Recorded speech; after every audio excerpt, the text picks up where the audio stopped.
district. And I will be moderating this presentation today. So I'm very excited to introduce Vickie Shufer, who will be presenting native edibles and medicinal plants. Vickie Shufer is an herbalist and forager with a master's degree in therapeutic herbalism. She teaches classes on foraging and preparing wild plants for food and medicine, and was the editor and publisher of the Wild Foods Forum newsletter from 1994 to 2014. Vickie is the author of The Everything Guide to Foraging, and more recently, The Forager's Handbook, to be available March this year. Her article on Yaupon holly was published by the American Botanical Council in Herbalgram magazine in 2016. Vickie is the owner of an 11-acre certified native nursery in northeastern North Carolina, where she grows forest botanicals without the use of pesticides or herbicides. The botanicals are harvested and developed into edible and medicinal products. Vickie has more than 40 years of experience in the world of plants and is equally passionate about sharing her knowledge of growing and harvesting for food and medicine. At the end of the presentation, we will have a 10-minute Q&A in the chat box. You can type your questions there at any time, and I will relay them to Vickie, and she will answer them at the end. And now here's Vickie Shufer presenting native edibles and medicinal plants.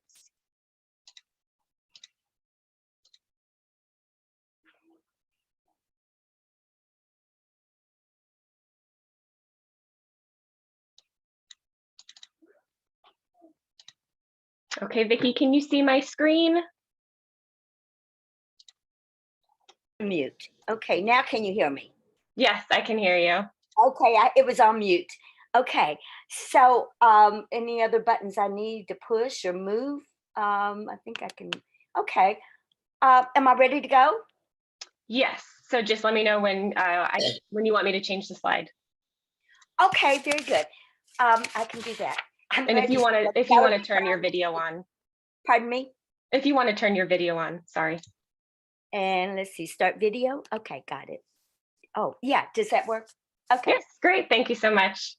And so you're going to be the one changing the slides, is that correct? Yes. Okay, so I'll start out with the presentation, Forest Pharmacy, Edible and Medicinal Trees and Shrubs.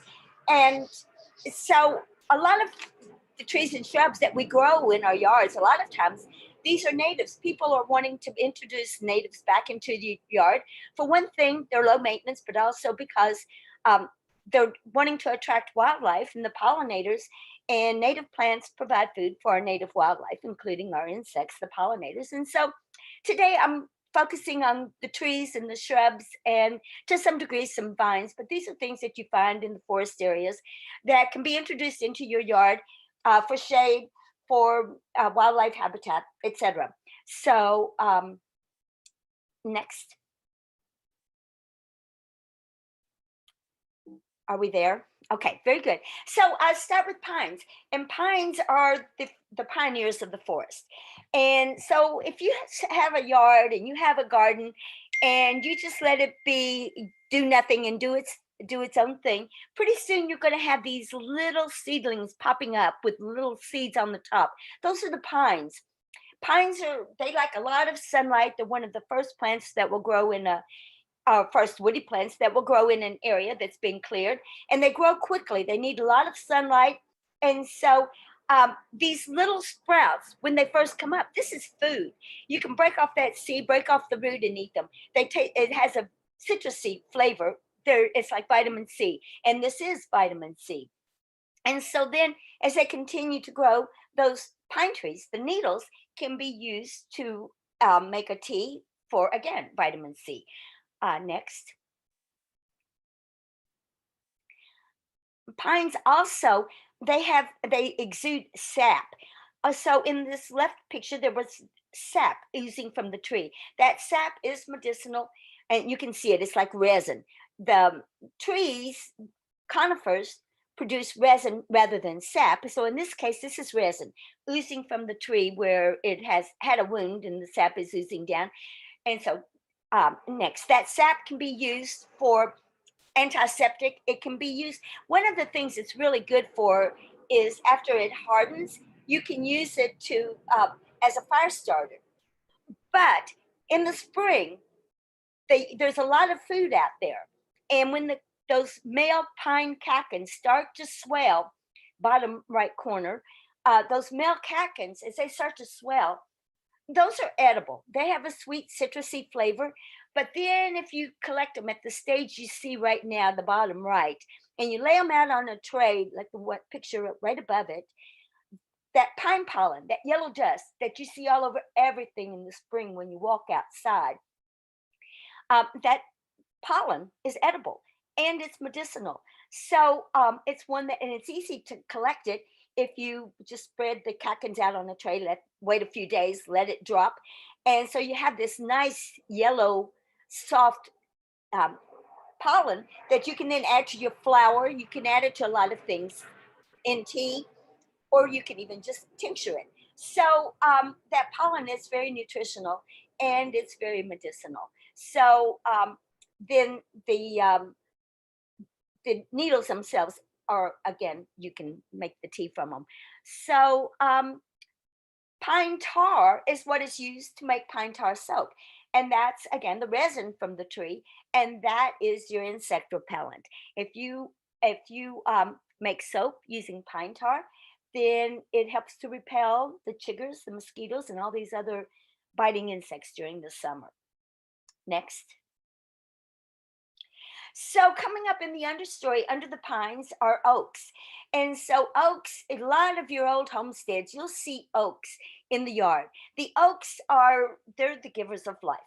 They grow large. They provide a lot of shade for your yard. They provide shelter for animals, but they also provide food. The acorns are the part that you eat. And there's white oaks and red oaks. On the far right is the red oak. The red oak, the veins extend beyond the margins, making little points at the end of the leaves. The white oaks don't have those points on the ends of the leaves. They're more rounded. And so there's white oaks and red oaks as far as, I mean, there's a lot of oaks, but they can be divided into the two main groups of either being a white oak or a red oak. And the white oaks, generally speaking, have less tannin and are much easier to process and use to grind to make flour. You have to leach them first to remove the tannins by soaking them in water. But the live oak acorns, those of you who live near the coast or where there are live oak trees growing, we are fortunate. Live oak acorns are low in tannin. They are sweet. You don't have to leach them. You shell them, you grind them, and they make delicious acorn griddle cakes. And of course, the bark, you can make shelter from the lumber, but the bark is also medicine. If it's a white oak, you can strip that inner bark. It's a astringent, and it's good for as a laxative. I mean, as the opposite. If you have diarrhea, it helps for those ailments, and so it's astringent, and it's one that is easily available. But the white oak is the preferred one for medicine. Next. So then we get into other nuts, lots of nuts, and so you'll also find pecan trees a lot of times. Well, pecans are related to the hickories. Hickories are a very sweet nutritional source of food. And in addition to hickories, we have black walnuts. Upper right is the black walnut. That outer hull, they drop when they are still enclosed in that outer hull. So it has to be removed first. All nuts have an outer hull, and that encloses the shell that's beneath the outer hull. And then inside that shell is the nut meat. Well, when the black walnuts mature, they drop to the ground, and that hull is still enclosing the shell. So you have to remove it. And it's a lot of stain. It's if you do it with bare hands, your hands will be yellow-brown for several weeks. But you can run over them in the driveway and remove that, break up that outer hull, pick it out.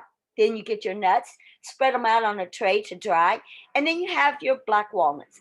Black walnuts contain serotonin, a mood elevator, and so they're very nutritional.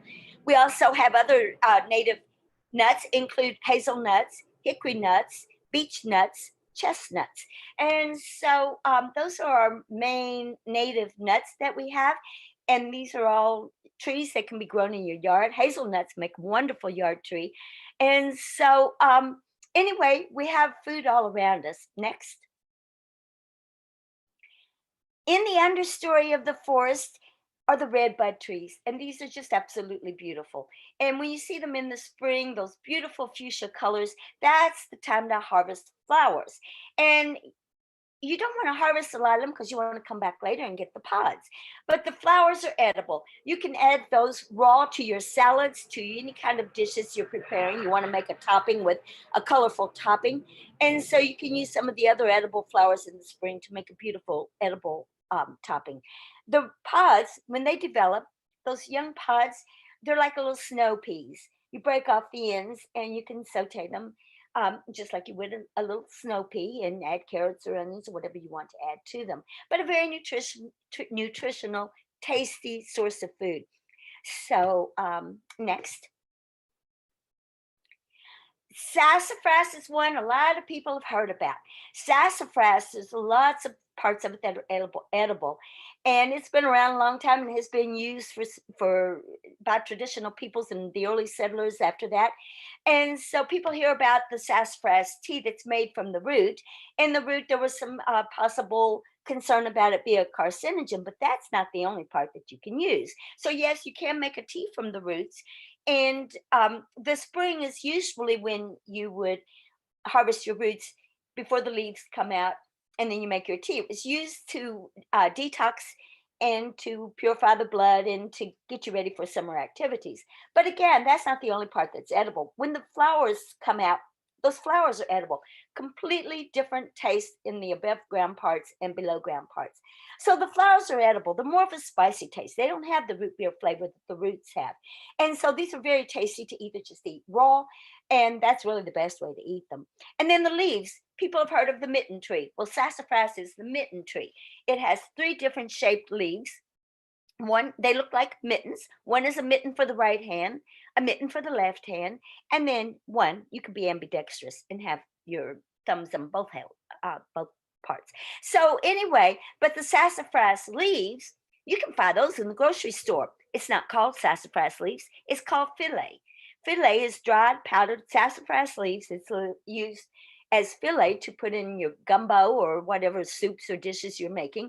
And you would put this powder in at the end because otherwise it's mucilaginous and you just get stringy.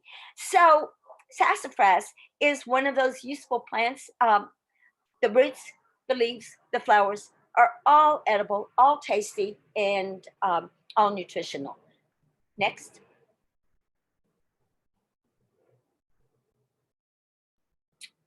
Next. Oh, I'm sorry, we're here. So linden, I always associated linden with being in the mountains until I found a street lined with linden trees in Norfolk. And it's like, and I looked it up, and there is a native variety, but these leaves are smaller than the ones in the mountains, but the flowers are the same. And the flowers, they're so fragrant. You can find them by the smell. And so the flowers with the bracts, you can make a very tasty, refreshing beverage. And this is one that I like to infuse overnight in cold water. And it has, if you do it in the spring, it has just a very refreshing taste. And this tea, you can either drink it as a refreshing beverage and dry the flowers and use it in the summer for that refreshing tea, or you can dry it and use it as a tea to treat colds, flu, coughs, as a sedative. So it has medicinal uses as well as edible uses. This would be food medicine. So it's going to help you and it's not going to hurt you. So anyway, it's a wonderful tree to grow. And like I said, it's growing. It's in Norfolk. They planted them, and now it turns out they actually are native. But anyway, it's a wonderful tree to have. Next. Service berries and blueberries, they look very similar. And when you see service berries, they look like blueberries on a taller tree than the blueberries. But when you taste the fruits, they don't taste like a blueberry. They have an almond-like flavor. Service berries are in the rose family, and they have the same kind of fruit as a blueberry, and they can be used to make your cakes and pies, but the birds love them. If you're lucky to get enough to make anything with, then you will remember the flavor. It tastes like you have almonds in your dessert without having almonds. It's the service berry. And then we have the blueberries, and high bush blueberries are one of the best. And these were the ancestors of cultivated blueberries. And there's different species. there's that one of the along the coast we have a blue hibbush blueberry and a black hibbush blueberry, and the black one is smaller than the blue one, but these blueberries contain the anthocyanins and antioxidants that are good for your eyes and resveratrol that's good for your health. And so blueberries are you can plant cultivated blueberries in your yard quite well, and they're smaller than the cultivated blueberries that you buy, but they're much sweeter. So if you want to trade size for flavor, then blueberries are great to have in your yard. So next, mulberries come in the spring and look like blackberries. They look like blackberries on a tree. And so um, the mulberries, they don't taste like blackberries. They're sweeter, but you don't have the thorns to have to get through. So mulberries, they start turning black when they're really black is when they're really ripe. But here again, birds love them. And so if you really want to get some, you have to compromise between fully ripe or just waiting to beat the birds to them. But they start ripening and you can hear the birds out there, the woodpeckers especially in the early morning cackling as they go to the mulberry trees. So I have a deal with the mulberries. You can have the ones at the top. I'll take the ones at the bottom, and that pretty well works. So we pick at the same time. And what are you going to do with mulberries? You can eat them raw, but then I learned you can make a cordial with them by adding some sugar. I use organic cane sugar, regular sugar works, and some vodka, let it steep, strain it, and you have a cordial. A cordial is sweetened fruit juices. And they generally involve alcohol. You can do a shrub and use vinegar instead of alcohol and get the same effect. So mulberries look like blackberries, but they're in a tree. And then on the left are the blackberries. And blackberries, there's nothing to confuse with a blackberry. It's got all those other than mulberries. So, but they have thorns on the blackberry bushes if you're growing for the wild ones. And there's blackberries, raspberries, dewberries. So all these are edible. If they look like a berry, they're a bramble and they've got the thorns, they're edible. So berries you get at the hottest, driest time of the year. And these are your sugars for energy, your juices for hydration. And so berries, the berry season, it begins in early spring and it continues on through into the summer. Next. Cherries, they come up in your yard whether you want them to or not. And so you might as well pick a few out to leave. They have beautiful, fragrant flowers in the spring. They're in the rose family. And so they're an understory tree. You'll find them at the edges of the forest, the edges of fields. And so the fruit is the part that is edible, and they are blood builders. They are strengtheners. And so these can be collected, harvested in the summer, the hottest, driest time of the year is when the cherries ripen, and they're one of the sweetest, juiciest fruits, but they have to be ripe. They're a little bit bitter if they're not fully ripe. So you can eat these on the trail as a nibble. You can collect some berries, put them in water, soak them, strain them, make a tea, make juice with them. I like to make a juice. I put the berries in the saucepan, cover them with water, heat them just to the point where the juice is flowing, and then strain them through a food mill to get the juice, sweeten it. These berries, this juice, they're blood builders. They're strengtheners. So in the summer, this is what will help you to endure working out in the hot summer sun during the day. And so the bark is the medicine. The bark is antitussive. So it also contains cyanide. Wilted leaves, if you cut your branches and you let them wilt, will develop cyanide. You hear about horses and cattle dying from eating black or wild cherry leaves in the fields where they've been pruned, and that's from the cyanide. So the black cherry bark also contains trace amounts of the cyanide in it, but this is your antitussive. So you can make a tincture from it to take to stop coughing when you're have that cough and you can't get rid of it, or you're trying to go to sleep at night and you're just coughing. And so you would take your wild cherry bark tincture to suppress the cough. Next. Elder is your flu prevention. And so elder grows at the edges of the forest in fields. It likes sunlight, but it is one that you can harvest the berries, make a syrup from, and this is your flu prevention. The flowers can also be used. You can make a tea with the flowers, you can make a tincture with them, or you can make elderflower syrup. And these are also good for flu prevention, but they're also they're considered a diaphoretic. They will make you sweat. So if you do have the flu and you have a fever, then elderflowers are good to use for that. So elderflowers for making teas, tinctures. You can cook with them. You can put them in fritters with batter, and then the berries. You can use the berries for making your syrup. You can also then take the berries. You can make desserts with them. Add them to your breads or whatever dessert you want to come up with. So I've had them in pies. I've had them in various ways.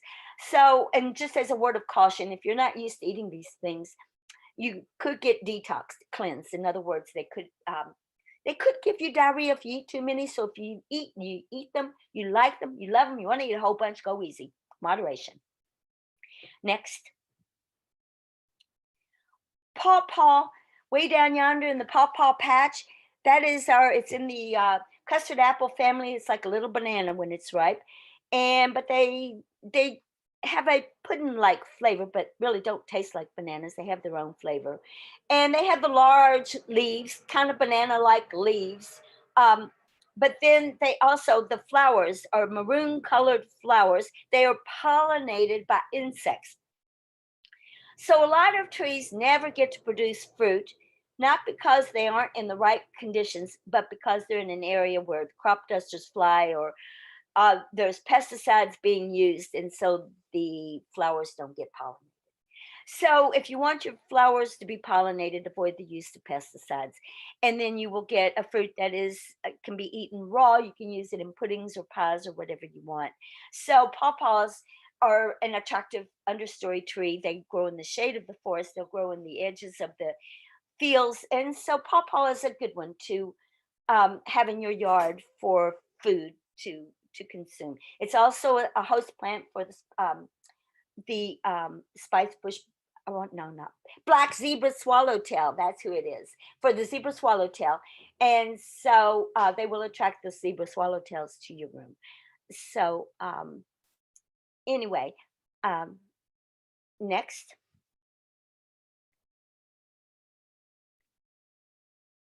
So then we have muscadine grapes. And these, again, these are the ancestors of cultivated grapes. The cultivated grapes, um, generally you grow them on an arbor. The wild grapes grow, they just will climb up whatever they can find to climb. They grow in woods and thickets, and again, the edges of the forest. And so the ones that get most sunlight are going to be the ones that produce the most fruit. These fruits are edible raw in jelly. They have a tart skin but sweet pulp. And so this is your resveratrol. Um, you can take these grapes, you can make pies, you can make jelly. And the seeds also contain resveratrol. I prefer to remove the seeds if I'm making a pie because I don't want to have to keep crunching down on the seed. However, the seeds are edible and they are medicinal. So you can do anything with the muscadine grapes, the wild grapes, that you can do with cultivated grapes. And so anyway, and they grow wild and they're insect resistant. So it's a good one too if you have a place where you want to grow vines. That's a great one to have. The black gum, Nisa sylvatica, has fruits. People don't often see those fruits. The fruits ripen about the same time that the leaves start turning red. The black gum is one of the first trees whose leaves will turn scarlet red in the fall. This is when you go looking for the berries.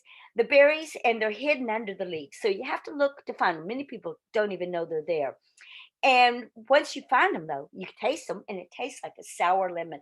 And then you take the fruits, you can make a sauce with them or a syrup, add some sugar. It's amazing what a little bit of sugar can do. It will transform it from that sour gum fruit into a very beautiful, sweet, and just pleasant to taste sauce or jelly. So black gum, if you have a black gum tree, don't forget to look for the berries in the fall when the leaves are turning red, and then sample it. Next. Persimmons are one of those fruits that anybody who has eaten an unripe persimmon, and you mentioned persimmon, they make a puckery look on their face. And yes, persimmons are astringent.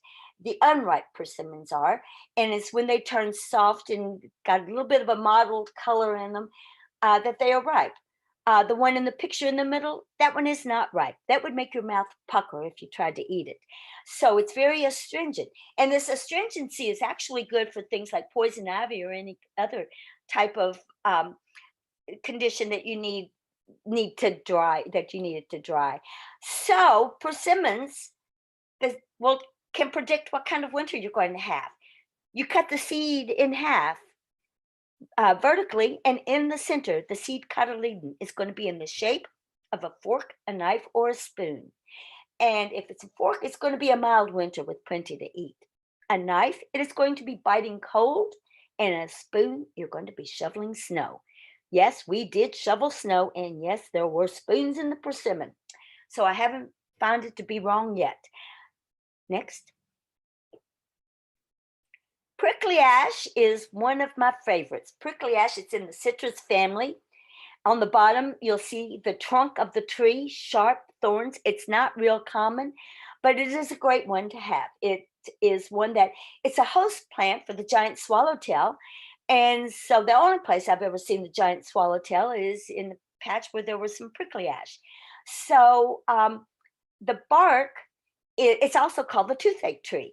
And as a toothache tree, it is numbing. So you can peel the bark off, chew on it, you start salivating, your mouth goes numb, and it's hard to talk to people. So I've learned you don't try to talk to people when you are chewing prickly ash bark. So the bark is medicinal. You can use it for gum sores, infections in the mouth, just for dry mouth. So it stimulates the salivary glands to make you salivate. So the bark is medicinal. The leaves have a little bit of that spicy taste, you might say, but you can dry the leaves and grind them and use them as a seasoning, but more so the prickly ash seed follicles. The fruit of the prickly ash is a follicle, and a follicle is a capsule that splits down the middle and has one seed in the center. And so the follicles, not the seeds, are dried and ground and used to make a seasoning that is, it's been used in some of the ethnic cooking, but it's a spicy seasoning and very tasty. And to add it to your potatoes, eggs, meat, makes a nice addition for what you're eating. So anyway, prickly ash, it is native, and there's one that grows along the coast. That's the Cava Hercules, and the one that grows farther north is Americanum. It isn't real common. It likes open, sunny areas, and so most commonly seen in the sand dunes where it's just dry and sandy. So if you have a sandy, sunny spot in your yard, and you can get some prickly ash, this is a good one to have. So next. Vickie, just letting you know that we have 10 minutes left for this part of the presentation. Okay, and I have a couple of questions here from some people. Do I answer these at the end? Yeah, we have 10 minutes at the very end. So we'll 10 very minutes left of this, 10 minutes of the show and tell, and then 10 minutes of questions. Very Thank you. good. Okay, and thank you. Okay, so Eastern red cedar, Juniperus virginiana, a juniper berries. You hear about juniper berries. They're seasoning. That's what's used to flavor gin. And so you can make a tea or a tincture. And I am in the process actually of making a tincture to use juniper gin. As a tincture, it can be used as a diuretic. It's antimicrobial, carminative, and anti-rheumatic, and so it has medicinal uses. This is one. There are some juniper berries that are toxic. This one is not, but you still want to use it in moderation, as is true with a lot of your edibles. This is really food medicine. It's not something that you like it, you just go eat a lot of. For any of these, all your wild foods are really medicine, and so you just have to remember moderation always. Next.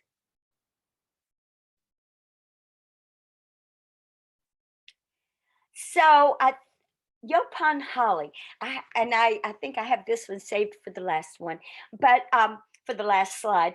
But Yopon holly is our native holly, and it's our only caffeine source in North America. And the leaves are the part that is used. The leaves are harvested, and any time of the year can be harvested. You get different, I guess, colors from the leaves. The tea looks, it has different colors depending on whether they're early young leaves, mature leaves, older leaves, but any of these leaves can be roasted and ground and made into a tea. So I hesitate putting Alex vomitoria on there because that's a misnomer. Vomitoria comes from the name that was given to him by the Scottishman based on the uses that he heard about the Indians using with the Yopon holly. They would have a spring ceremony that they would harvest the leaves of the yopon, make a very concentrated black drink. And the Americans called it, the settlers called it the black drink. The Indians called it the white drink because they believed it would purify you of all your negative energies and thoughts. And so they would make a drink and they would add to this drink other herbs. The whole purpose was to be cleansed. And so they would have these other herbs they added to it. And then they would have the ceremony and they would drink this concentrated black tea with the herbs added to it. And they would drink and they would dance for several days until they threw up. And then they were considered to be cleansed, pack up, go home. And so, because of this practice, it was called Alex vomitoria. But at any rate, it doesn't have that effect. I drink Yopon all day and I never have a vomitoria effect. It is a diuretic. It is, it's more like an adaptogen because you can drink it all day and it doesn't keep you awake at night either. The berries, however, may be toxic. Birds do eat the berries. People gather these branches to decorate for Christmas, and that is when the berries turn red. So the berries could be toxic if you eat enough of them, but the birds love them. So leave them for the birds, and then you can harvest the leaves. And in the spring, they have the small white flowers, but there's male and female trees. So if you're not getting berries, you either have a male or you're having a female that doesn't have a male around to pollinate it. Next, and that might be the last slide. Oh no, I did. I have, okay, willow is another native tree that has medicinal uses. This one is more of a medicine than it is a food. It grows at the edges of stream banks. You'll see it at the edges of the forest, especially in areas where it's damp. But the willow, the bark contains the salicylic acid that was used to develop bare aspirin. So you can tincture it, make a tea with it. If you have a headache, it's good for arthritis. It's good for uh, just any inflammation or pain that you have. And so it's also reduces the fevers. So it's the inner bark that you use, and it's in the spring that you want to harvest it. Before the leaves have come out, you can take the bark, strip it, and then take that bark and make your tincture, make your tea first, and then you tincture it. The bark is actually water soluble, not alcohol soluble. So to just take the bark and infuse it in alcohol, you may not be getting the medicinal properties. You may need to do a decoction of the bark first by steeping it in water, low temperature for about half an hour, and then you can add your alcohol to it to preserve it. But it's the alcohol is only being used to preserve it, whereas the hot water is doing the extraction. So it was also used by the Native Americans for building shelters. The limbs are very flexible; they can bend without breaking. The bark has also been used to make baskets and for weaving, for making mats, due to its flexibility, and it peels very easily. You can get long strips in the spring. So black willow is it's the Salix nigra is the one that we have in the southeast, but there's also white willow. Any of the willows, the wild willows, and I can't speak for the cultivated willows because I don't have any experience with them. But the wild willows all contain salicylic acid and are good for making your tea or your tincture from for treating your pain, inflammation. So at any rate, a good one to have in your landscape.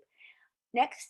And okay, so these are the references that I've used, and there's probably more too, but I'm going to switch to a show and tell.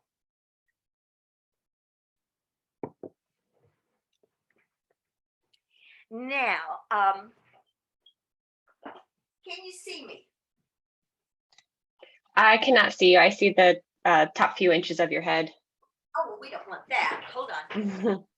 Forward.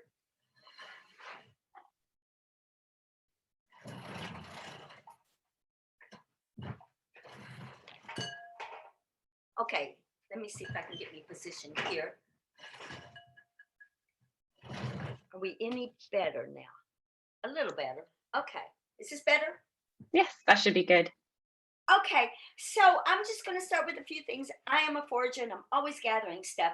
And so I like to show specimens in addition to just talking about them.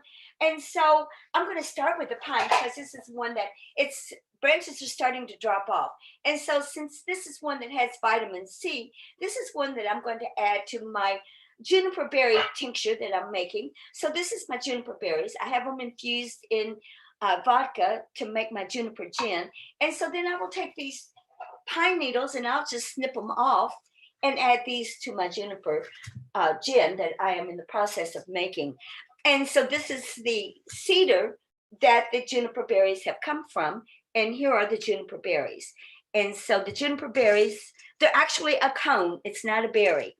And so the cedar branches then I will just use to make a smudge stick, and I'll tie them together and twist them around and then burn them just in as a fire starter or whatever. So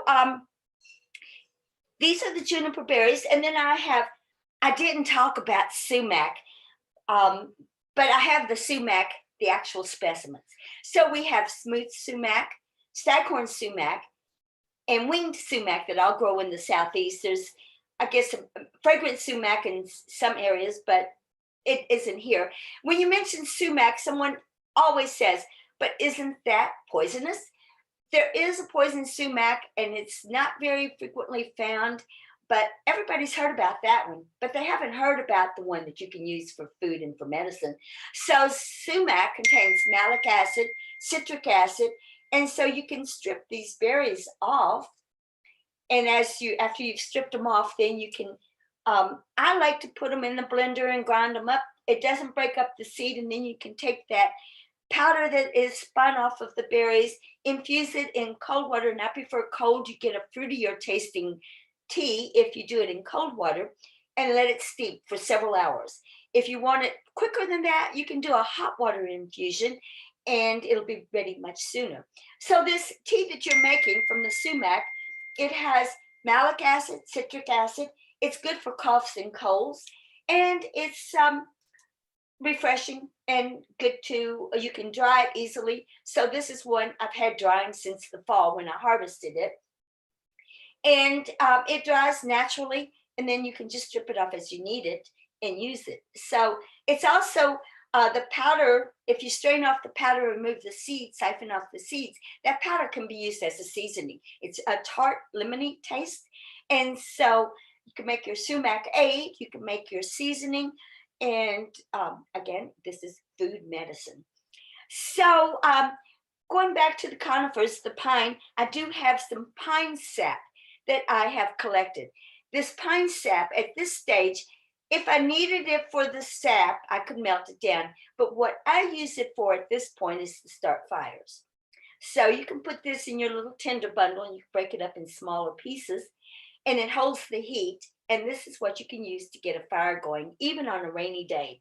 So the pine resin, it's had a lot of uses. This is what can be used when it first oozes out of the tree, as the earlier picture I showed. It's a clear resin. And so as it dries, it hardens and it becomes amber colored, almost looking like amber when you find it on a tree. It breaks off a lot of times. You'll find it on the ground under a pine tree where it's broken off and woodpeckers have been pecking at it and knock it off. So your pines, the pine resin, the pine needles, and this one even has the young catkins about to develop. And so once they do, that's going to be food and medicine as well. So then I have a few sample nuts to show I actually have the black walnuts, which you saw on the slide, but no nutcracker is going to crack these nuts. And so this is where you need two strong stones, heavy stones, and you can crack it open. Of course, squirrels can get it split open right down the middle. But at any rate, the nut meat is naturally sweet. It's very strong. What people make the mistake of with black walnuts, if you're following a recipe and it calls for a half cup of nuts and you put a half a cup of black walnuts in there, it's going to be overpowering. So if it calls for a half a cup, you cut that recipe in half, make a fourth of a cup, because it's such a strong flavor, it will overpower everything else. And so you use it in small quantities. Then I have chestnuts. We do have a native chestnut. Here on the coast, we have chinkapins. And so the chinkapins are, they're native, and we still have some around. And fortunately, I have a tree across the street. I don't know if you can grow those in your yard, but they do grow in the shade in the forest. And so the chinkapins are just another type of chestnut. And so they are one that if you have them, you're fortunate and you can then use them. So can we switch to, oh wait, I have one more. Elderberries, these are the actual berries that I harvested. So once I harvest them, I dry them, and then I take these are the dried berries that I will use, and I'll use about a cup of berries to 2 cups of water, simmer it down to half the water content. Then you can add your honey. If you don't want the seeds, Troy, strain it out. Pardon me? because he was chasing the birds. Chasing the birds? Oh, sorry. I'm sorry. I thought you were talking to me. Anyway, you can strain it down then, cook it down to half the water content, and add your honey or whatever sweetener you want to use. And that's your elderberry syrup. If you want to preserve it so that you have it through the winter, then you can add your brandy, and I like to use wild cherry brandy with it. And that enhances the flavor, preserves it for use during the winter when you need it. And so elderberries aren't ripe through the winter. So you take advantage of some of your resources to extend the shelf life of these things. And one way you can do it is with brandy. So, and anyway, then we have the linden flowers. These are the linden flowers, and they're kind of interesting. These are bracts that grow on the flower itself. And all the flowers and the bracts are both used to make the tea. So they have the bracts, and then they have the flower at the top, and they're yellowish flowers, yellowish white. And they are, this is what I use to make my tea. So at any rate,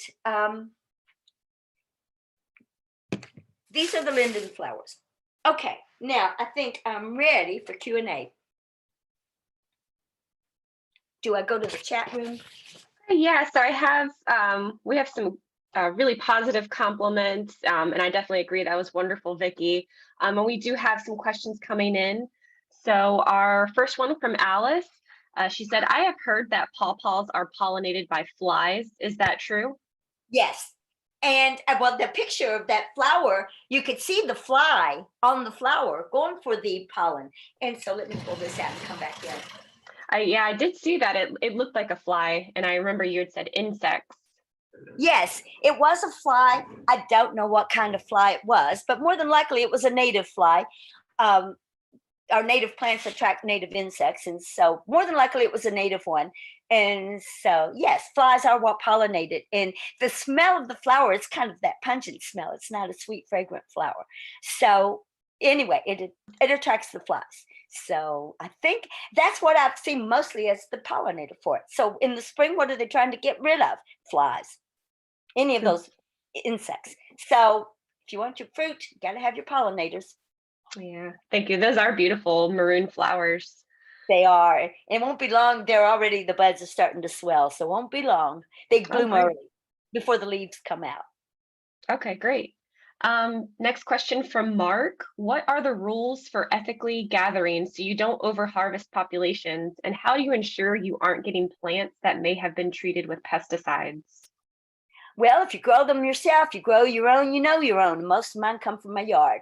Every now and then they don't. But if you're harvesting in the wild, there are some rules of foraging.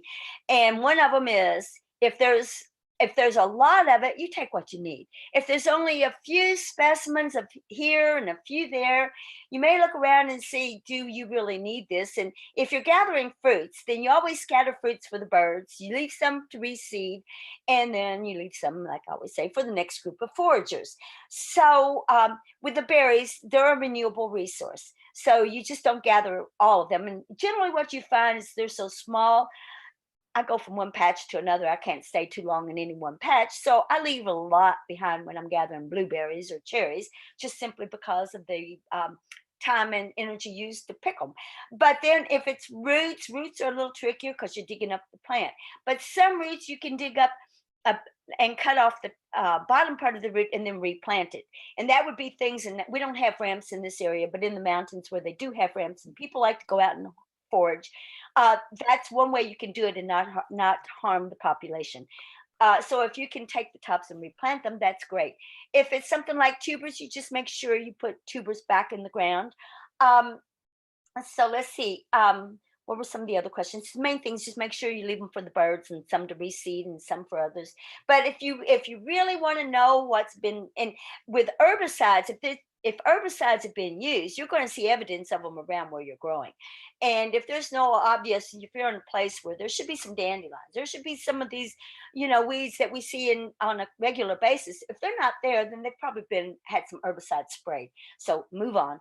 But the best thing, if you're going to forage, grow your own. And I have wild areas all around me, and pretty much I'm able to get, I would say 95% of what I have, I grow and gather myself. So that's the best way to do it. Know your own, grow your own. Even if it's wild, you can grow wild things in your yard. They don't have to be cultivated. So be a successful gardener, you grow the wild plants. That's interesting. Question, or was there anything I left out on that? There is concern for it, and if leaves on a tree are all droopy, they look like they've been sprayed, then they probably have been. So you just be aware. Awareness is a big thing. Look around you. What's the area like where you're harvesting? How's this land been used? Was this used for agriculture with all the pesticides and herbicides like a year or two ago, or has it gone through the transition to become more organic? So just be aware of the surroundings, the circumstances. How abundant is it or not abundant is it? And are you on private property? Are you on public lands, or is it your own land? And if you can grow it yourself, you're better off. So anyway, does that answer your questions? Yeah, that makes sense. Thank you. And then Christine is wondering, do you make your own wild cherry brandy? No, I don't have a still. I would like to make my own brandy. I don't have the means to do that. I do buy it. I would love to. That does sound good. Yes. So you need a still to do that. I need a still. I guess. Yeah. I don't know. Maybe you can make it without one. I've never made brandy. I have made wine. I guess wine is, you could leave it too long, it becomes vinegar, but I don't know how that fits in with brandy. I've never explored that route. Yeah. Okay. Maybe in the next. The wine was good, but I don't know how it would work as a preservative. I don't know what the alcohol content was. Probably not high. Sounds good. So Sam is asking, any edible or medicinal plant species we should look out for in Northern Virginia specifically? So maybe your top rated for Northern Virginia. Repeat that question again. Sorry. Are there any edible medicinal plant species we should look out for in Northern Virginia specifically? Oh, there's so many. Yeah, I mean, I didn't include. So black haw was one I thought about. That's one that's in your area. Black haw has edible fruits, medicinal bark. Northern Virginia. Well, you have a lot of pawpaws up there. What were some others? You pretty much have everything up there that's down here, with a few exceptions. You have more pawpaws than we do. Well, only because we have a lot of spraying done down here. So I'm not sure if that. What answer do you want me to give? I think that works. I could send a link for the Plant Virginia Natives, the Northern Virginia region guide. And the other thing is that digital atlas of Virginia flora, that is invaluable for knowing what grows in your area.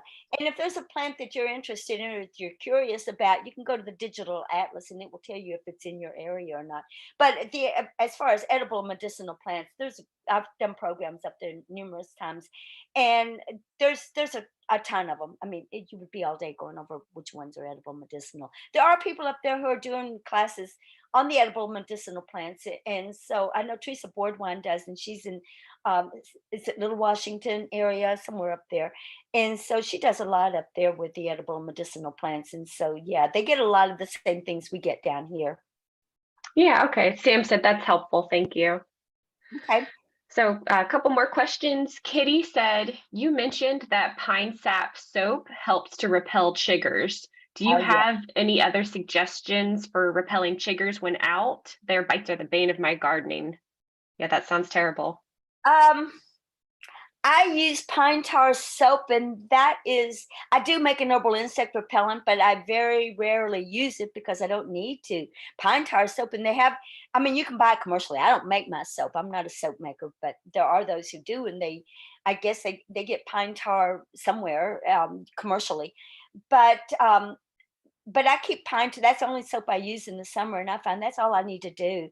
And I don't do anything else to protect myself from biting insects. I just use the pine tar soap, both before I go out and when I come in, and it does the trick. It almost completely removes any. I don't get chiggers hardly at all. Very rarely, I get a few mosquito bites, and occasionally I get some ticks, but not often. So Kitty asked, so you wash your clothes with any special detergent or pine tar soap? No, but I use only natural, seventh generation laundry soap. I don't use the scented kind, and I don't use any scented soap that will attract your insects. So no, I use just unscented seventh generation laundry soap. Okay, great. And I missed one from earlier. Nisa was wondering, is the linden tree one of the popular trees that the bees use for honey that I've seen as lin honey, LINN honey? That would be it. I don't have the linden tree in my yard. It grows in another, but yes, it hums with insect activity. Yeah. Oh, that's interesting. Okay. And then Philip is wondering, are there edible perennial vegetables? Edible perennial vegetables. Yes, first one comes to my mind is poke. Poke is not woody, and so of course wasn't included in today's presentation. But poke is a perennial. Poke is edible, but it's also medicinal and it's also poisonous. So you have to get to know all parts of the plant if you're going to eat it. But poke is one that comes to my mind. Perennial vegetables. If I think long enough, I'll come up with a bunch of them. Let me think. There are annuals. I'm thinking of the wild beans. That's an annual though. And they reseed and come back every year. So other vegetables, let me think a bit. Thistles, no, but they're biennials. We have some responses in the chat room: asparagus, kale, rhubarb, fennel over winter. Not native. But they're not native. And rhubarb is not native. And okay, I'm looking at these. Fennel is not native. I'm sorry. I'm almost a winter snow. Oh, somebody came back and said these aren't natives. So yeah, I tend to stick with the natives when I can, unless it's something that I feel like I absolutely need to have. And no, lamb's quarters is not native. Ramps is native, but ramps is one you have to be careful with because it's the root you're digging in. There's been some concern about it being over harvested. So if you have ramps and you're going to harvest them, just make the practice of cutting off the end and replanting it. It can be done, and that's what the Indians would do. So, yeah, that would be one. So, a lot of what we have in our yard and our gardens are not native. These are plants that were introduced, brought over by the settlers, and in the process, they escaped cultivation, and now they grow wild. But so purslane is not native. And there is a wild garlic that is native, but it's not a perennial. It is an annual. It dies back and comes back from different roots, unless Try that you want to be a tree as Is you. somebody else talking? Yeah, I don't think they were I don't think they realized they weren't muted, so I muted them. Oh, I okay. I wasn't apologize. hearing the question, and that was why. Okay.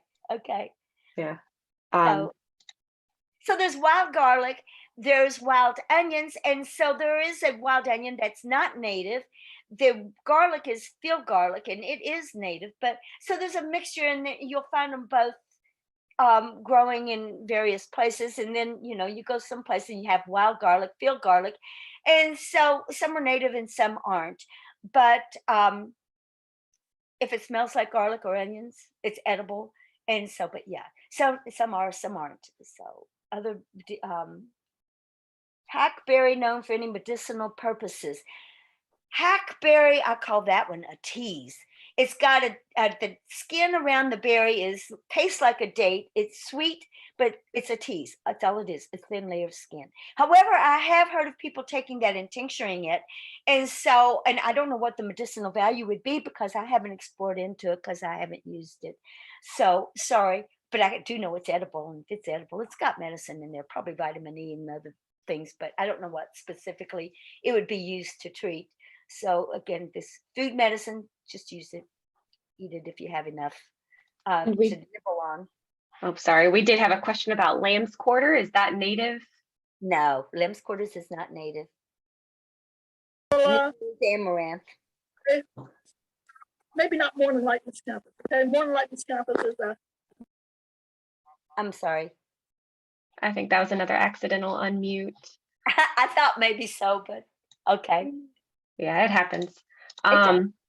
Okay, well, that's great timing. We have another minute or so. But yeah, One that more was question for who wants it. Otherwise, you can find more information.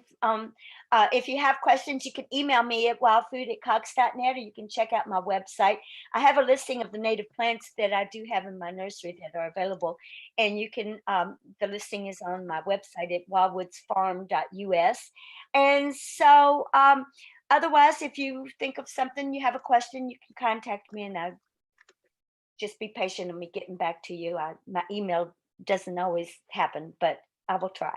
So at any rate, yes, thank you everyone. And I look forward to hearing from you, and enjoy the wild plants. They are, oh, what's the name of the woman in Little Washington? Teresa Boardwine. Green Comfort is her business, and she's awesome. I've learned a lot from her.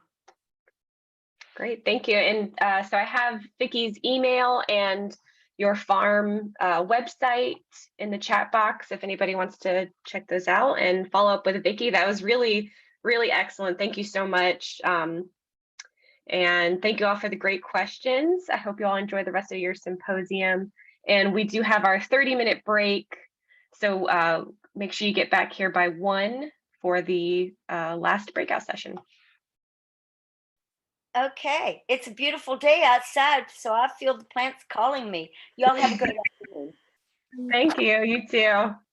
Okay, thanks. Bye. Different kinds of plants. You want to plant in drifts. Think of color blocks.